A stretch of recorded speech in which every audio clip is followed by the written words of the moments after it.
ত্রিপুরার জনজাতি সম্প্রদায় নিয়ে ইতিহাসের আলোচনাতে আজকের আলোচনা জমাতিয়া সম্প্রদায়।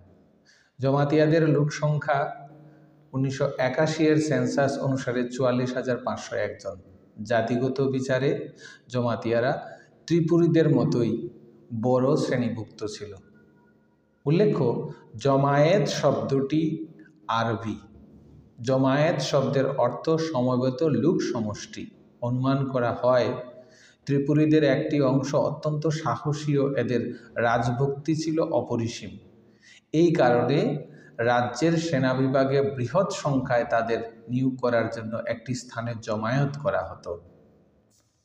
সেই থেকে ওরা জমাতিয়া নামে অভিহিত। নৃতত্ত্ব বিজ্ঞানীদের ধারণা, বঙ্গদেশে নবাবী শাসনে চালু হওয়ার পর থেকে আরবি ভাষার প্রভাব এই অঞ্চলে প্রবলভাবে পড়েছিল। বিশেষ করে বাংলার মুসলমান শাসকদের সঙ্গে ত্রিপুরার রাজাদের ক্রমাগত যুদ্ধ বিগ্রহে লিপ্ত থাকায় আরবি ভাষা ত্রিপুরাতে জনপ্রিয় হয়ে ওঠে। অবশ্য জমাতিয়া সম্প্রদায়ের বেশ কিছু নেতৃস্থানীয় ব্যক্তিদের মতে রাজন্য আমলে জমাতিয়া সম্প্রদায়েরই পূর্বনারায়ণ নামে অসীম সাহসী এক ঐতিহাসিক পুরুষ কুকি অঞ্চল থেকে যথেষ্ট শৌর্য, বীর্য এবং তার প্রচেষ্টায় গড়িয়া দেবতার বিগ্রহ ত্রিপুরেশ্বরকে উপঢৌকন দেওয়ার পর মহারাজ পূর্বনারায়ণকে আদেশ করেন যে সকলে একসঙ্গে জমায়েত হয়ে গড়িয়া দেবতার যেন যথাযোগ্যভাবে পূজা দেওয়া হয়। যারা পূজায় জমায়েত হয়েছিল তারাই পরবর্তীকালে জমাতিয়া নামে পরিচিত হয়। জমাতিয়া শব্দটি নিয়ে বিতর্কের অবকাশ থাকলেও এটি অনস্বীকার্য যে জমাতিয়াগণ রাজ্যের সেনাদলের অন্তর্ভুক্ত ছিল। তবে জমাতিয়া সম্প্রদায়ের অন্যান্য সম্প্রদায়ের লোকেরও সংমিশ্রণ ছিল। অন্যান্য সম্প্রদায়ের তুলনায় জমাতিয়ারা আর্থিক দিক থেকে অনেকটাই সচ্ছল ছিল।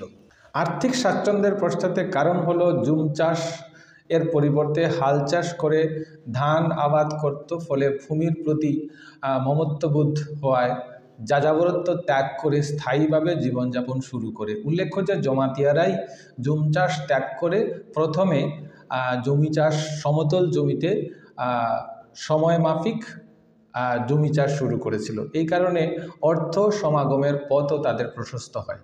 সাংসারিক অবস্থার উত্তরোত্তর উন্নতি সাধন করতে তারা সক্ষম হয়। এই প্রসঙ্গে একটি ঐতিহাসিক সাক্ষ্যের কথা উল্লেখ করা যেতে পারে।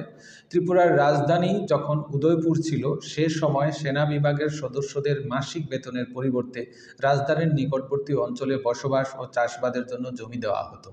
সেনাদলের এই সম্মিলিত অবস্থানে বিবাহ ও রক্ত সম্পর্ক গড়ে উঠত এবং পরিশেষে নিজেদের মধ্যে স্বতন্ত্র গোষ্ঠী বিবাহের প্রচলন দেখা যায়।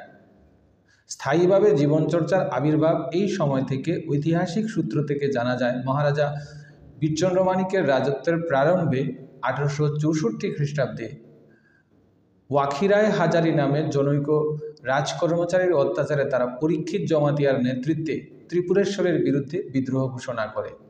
রাজার ডার্লং কুকি সৈন্যরা জমাতিয়াগণকে নির্যাতনপূর্বক বিদ্রোহ দমন করে। নেতা পরীক্ষিত সর্দারকে বন্দী করে আনা হয়। মহারাজা বীরচন্দ্র মানিক্য তাকে ক্ষমা করে দেন।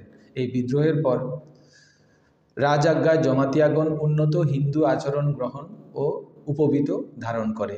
সেই সময় থেকে জমাতিয়ারা অনেকেই বৈষ্ণব ধর্মাবলম্বন করতে শুরু করে। ত্রিপুরার ইতিহাস বিষয়ে আলোচনা নিয়ে যদি আমার এই ভিডিওগুলি ভালো লাগে, লাইক করবেন, শেয়ার করবেন আর চ্যানেলটা সাবস্ক্রাইব করে পাশে থাকবেন। নমস্কার।